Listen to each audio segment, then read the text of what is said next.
Hi friends, तो कैसे हैं आप सभी। आई होप आप सभी अच्छे होंगे। आपका स्वागत है हमारे इस वीडियो सेगमेंट में। आज मैं बात करूंगा जो सेक्शन 81 में मार्शलिंग की बात की गई है वो क्या है और वो कैसे डिफरेंस है सेक्शन 56 से और 81 से। इस वीडियो को पूरा देखिएगा, ज़रा से स्किप मत करिएगा, ये आपके लिए बहुत ही हेल्पफुल होगी। इस वीडियो को स्टार्ट करने से पहले इस चैनल को सब्सक्राइब कर लें, इस वीडियो को लाइक कर दें। चलिए स्टार्ट करते हैं आज की वीडियो बिना किसी देरी से।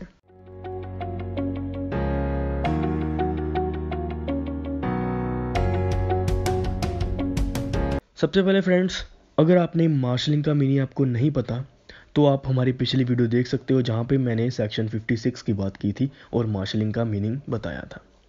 ओके, लेकिन आज के फिर इस टॉपिक को लेके आने के लिए मैं फिर से आपको एक मार्शलिंग का मीनिंग बता देता हूँ। मार्शलिंग का मीनिंग होता है arranging the things. Arranging the things मतलब मैनेज द थिंग्स। मैनेज किस लिए? थिंग्स को करना अपने लिए कुछ ऐसा अरेंज करना कि वो प्रॉपर्टी जो है हमारे पास ही रहे। ओके, ये किसका राइट है? ये राइट है, किसका राइट है? ये राइट ऑफ मार्शलिंग है। जो मार्शलिंग है एक तरह का राइट है। सेक्शन 56 में मैंने बात की थी, जो राइट था वो किसके पास था? वो बायर के पास था। अब बात करते हैं जो राइट होगा सेक्शन 81 में, वो किसके पास होगा? वो सब्सिक्वेंट मोर्टगेजी के पास होगा मार्शलिंग का राइट। सेक्शन 81 में किसके पास होता है? सेक्शन 81 में राइट होता है मार्शलिंग का मोर्टगेजी के पास, एंड सेक्शन 56 में होता है राइट होता है मार्शलिंग का बायर के पास। ओके, अब मैंने जैसे पिछली वीडियो में एग्जांपल दी थी, मैं अब भी आपको एग्जांपल देता हूं जिससे आपको ये पूरा जो है क्लियर हो जाएगा मार्शलिंग क्या होता है। सबसे पहले जो ए था, ए ने 3 प्रॉपर्टी मोर्टगेज की XYZ बी को। ए ने 3 प्रॉपर्टी जो है मोर्टगेज कर दी, ऐसे बंधक रख दी, किसको? बी को। Okay, securing the loan of 10,000 rupees, और उससे क्या ले लिए? 10,000 रुपये ले लिए। ए ने बी से 10,000 रुपये ले लिए और 3 प्रॉपर्टी जो है एज ए गिरवी रख दी उसके पास। ठीक है, अब A then mortgage property Z to C. अब क्या करता है जो ए होता है, उसने Z प्रॉपर्टी जो है फिर से किसी और पर्सन को मोर्टगेज में रख देता है। वो पर्सन कौन होता है? वो सी होता है। पहले उसने क्या किया? 3 प्रॉपर्टी को एक पर्सन के पास रखा, बी के पास रख दिया, फिर उनमें से एक प्रॉपर्टी को फिर दोबारा से जो है सी के पास रख दिया, किसी और पर्सन के पास गिरवी रख दिया और उससे भी 5,000 रुपये ले लिए। अब बात आती है मार्शलिंग के राइट के बारे में। ये राइट किसके पास था? ये सब्सिक्वेंट मोर्टगेजी के पास था। सब्सिक्वेंट मोर्टगेजी कौन होगा? सब्सिक्वेंट मोर्टगेजी होगा जो बाद में आया होगा। जैसे कि पहले कौन आया था? पहले बी मोर्टगेजी था, उसको 3 प्रॉपर्टी जो थी वो गिरवी रखी हुई थी। उनमें से एक प्रॉपर्टी को उसने सी को गिरवी रख दिया, और जो सी होगा इसमें जो होगा सी क्या होगा? सी सब्सिक्वेंट मोर्टगेजी होगा और उसके पास राइट ऑफ मार्शलिंग है। राइट ऑफ मार्शलिंग क्या होता है? राइट ऑफ मार्शलिंग ये होता है कि वो जो पर्सन होगा वो मोर्टगेजी को कहेगा, जो पहले मोर्टगेजी होगा उसको कहेगा कि आप जो है, आप अपना जो पैसे हैं वो अपने पैसे हैं उस प्रॉपर्टी से ना लेकर बाकी अदर प्रॉपर्टी से वसूल करें। जैसे पिछली जो 56 में मैंने क्या किया था, 56 में ए जो था वो सेल कर देता था प्रॉपर्टी किसी और पर्सन को, लेकिन इसने क्या किया? इसने ए ने जो है फिर से मोर्टगेज रख दी, मोर्टगेज हुई प्रॉपर्टी को फिर से मोर्टगेज में रख दिया। लेकिन 56 में क्या था? उसने मोर्टगेज हुई प्रॉपर्टी को सेल कर दिया था।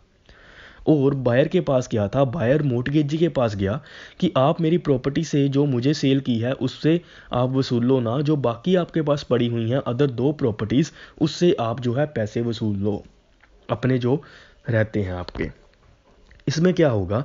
इसमें भी same as it is same चीज़ होगी, लेकिन बायर की जगह सब्सिक्वेंट मोर्टगेजी आ जाएगा जो बाद में आया था। इसमें बाद में कौन आया था? इसमें बाद में आया था सी क्या करेगा? सी के पास एक प्रॉपर्टी है और सी के पास एक प्रॉपर्टी है और बी के पास 3 प्रॉपर्टी हैं। उन तीनों प्रॉपर्टी में से एक प्रॉपर्टी जो है सी के पास है, सी के पास बी है कम कहेंगे, सी के पास है नहीं कहेंगे, बी है। ओके, अब सी क्या कहेगा? सी जो है मोर्टगेजी को कहेगा, जो पहला मोर्टगेजी है, लाइक सी जो है बी को कहेगा कि आपके पास जो एक जेड प्रॉपर्टी है वो मेरे पास भी है, आप उसको छोड़ दो और XY प्रॉपर्टी से आप अपने पैसे वसूल लो जो आपके पड़े हुए हैं। आप उससे वसूल लो, आप मेरी प्रॉपर्टी को छोड़ दो। अगर आपके पैसे कम पड़ जाते हैं तब मेरी प्रॉपर्टी को आप जो है बेचकर अपने पैसे पूरे कर सकते हो, लेकिन आपको पहले जो है अपनी जो 2 प्रॉपर्टी हैं, मेरी प्रॉपर्टी को छोड़कर आपके पास 2 अदर प्रॉपर्टी पड़ी हुई हैं, उससे आप पैसे जो है पूरे कर लो अपने। ओके, अगर आपके पैसे कम पड़ जाएं फिर मेरी प्रॉपर्टी के पास आना और मेरे से पैसे ले लेना, या फिर मेरी प्रॉपर्टी को बेच देना, पैसे ले लेना। ओके, ये होता है मार्शलिंग, अपनी प्रॉपर्टी को बचाने का राइट, ये होता है मार्शलिंग राइट।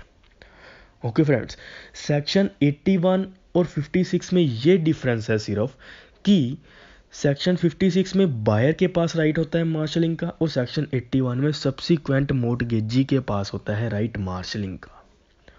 ओके, जो सेक्शन 56 में बायर होता है वो कहता है कि जो प्रॉपर्टी मुझे सेल की गई है उससे आप पैसे ना वसूलो, आपके पास अदर प्रॉपर्टी है उससे वसूल लो, अगर आपको कम पड़ जाए फिर आप मेरे पास आना और मेरी प्रॉपर्टी से आप जो है पैसे वसूल ले सकते हो।